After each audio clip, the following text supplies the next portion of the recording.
6 दिसंबर calendar की महज एक तिथि भर नहीं है, हम सनातनियों के लिए एक कलंक के मिटने का दिन है। और यह कलंक कोई 1 साल पुराना नहीं था, न 10 साल पुराना और न 100 साल पुराना, यह था 500 साल पुराना कलंक।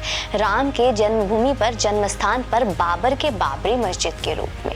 अखबार हो या मीडिया, उनकी कलम बिकते बिकते इतनी बिक चुकी है कि उनके कलेजे में इतना ताकत नहीं बचा होगा। खुद जो बात अपने यार दोस्त के साथ शराब के जाम छलकाते हुए कहते हैं, वही बात अपने अखबार और खबरिया चैनल में लिख सके, दिखा सके, इतना गुर्दे में दम नहीं।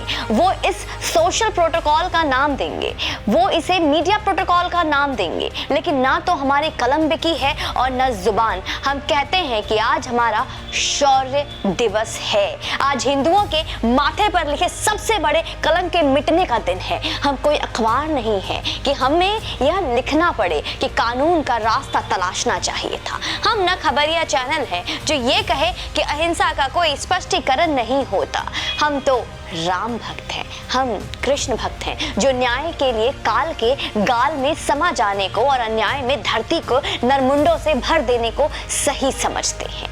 हम वो हैं, है ना? वीडियो को अंत तक देखिए और लाइक कर दें। उस वक्त उम्र महज इतनी भर नहीं थी कि इस घटना के बारे में कुछ भी याद हो, लेकिन कई जुबान और कई लोगों को इस दिन के बारे में लिखते बोलते हुए इतनी बार सुना पड़ा है कि बोलते हुए लगता है कि जैसे सब कुछ मेरे आंखों के सामने हो। एक ऐसे ही आंखों देखी ये है, देखा आपने इसको?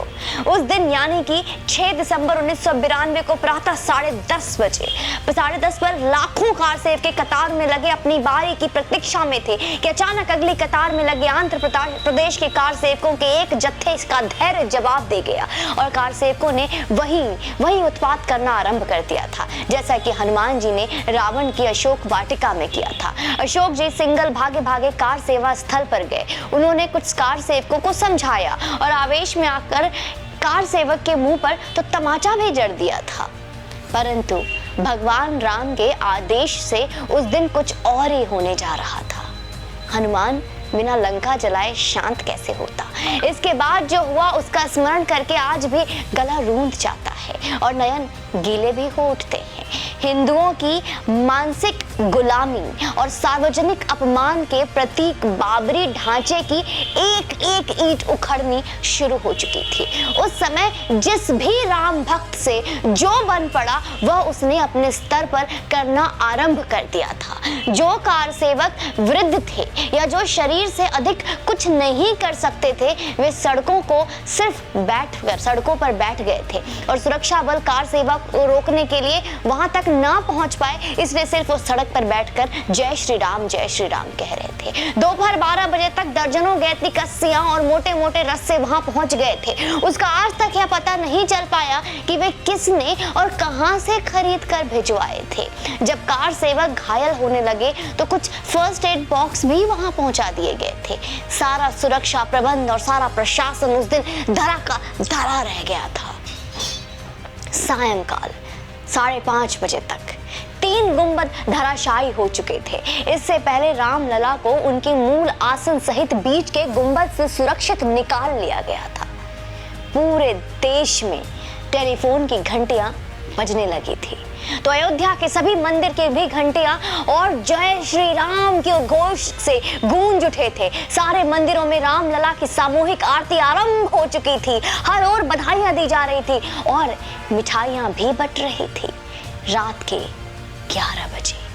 11 बजे तक वहां ढांचे की एक ईंट भी नहीं छोड़ी गई थी। उसी समय मंच से एक घोषणा की गई थी, सभी कार सेवक एक एक ईंट अपने साथ लेकर जाएंगे ताकि उस कलंकित ढांचे का एक भी अवशेष वहां ना बचने पाए। इसके बाद विधि विधान से पूजा अर्चना करके रामलला को उनके सिंहासन सहित मूल स्थान पर विराजमान कर दिया गया था। बाबरी ढांचे की सुरक्षा में तैनात पीएससी और पुलिस के जवानों से लेकर उच्च अधिकारी तक अपने अपने जूते और बेल्ट उतारकर और हथियारों को एक कोने में रखकर रामलला को साष्टांग दंडवत प्रणाम करते देखे गए। ऐसा भी पल था उस दिन कार सेवा के दौरान 6 कार सेवक भी ढांचे के मलबे के नीचे दबकर वीर गति को प्राप्त हुए थे।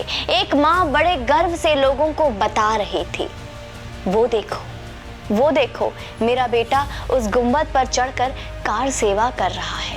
वो देखो, वो जो है ना, वो मेरा बेटा है। परंतु देखते ही देखते वह नौजवान कार सेवक भी अपनी बूढ़ी माँ और अन्य लोगों की आंखों के सामने ही ढांचे के मलबे के नीचे समा गया था। उफ, बस अब और नहीं बताया जा रहा है। अंदर ही अंदर गला रूंध रहा है।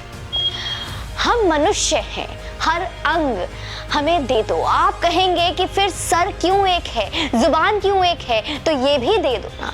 एक जो बाध्य है, जो दिखता है, जिस पर हमारा नियंत्रण है और जिसे हम स्थिति परिस्थितियों के आधार पर दुनिया के सामने प्रस्तुत करते हैं। जैसे कई बार कोई चीज हमें नहीं चाहिए होता है, मना करना होता है, लेकिन लोकाचार और परिस्थितिवश स्वीकार लेते हैं, मुस्कुरा भी देते हैं। लेकिन जो मस्तिष्क और मुख हमारे भीतर है वह नहीं स्वीकारता, वो हमारे नियंत्रण में ही नहीं है।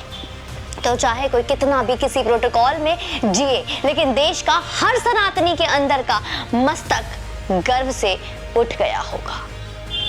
1992 में ही कार सेवा से पहले पूरे देश के नगरों और गांवों में श्री राम चरण पादुका पूजन यात्रा निकाली गई थी, जिसे हम बाबरी विध्वंस दिवस के नाम से भी सही, और इसके अलावा रामलला के एक बड़े उद्घोष से इस वीडियो को देखेंगे और अंत में जय श्री राम जरूर बोले। अपने बच्चों को बताएं कि आज के दिन कितने माँ के सपूतों ने बिना कुछ सोचे अपनी जान गंवा दी, वीर गति को प्राप्त हुए।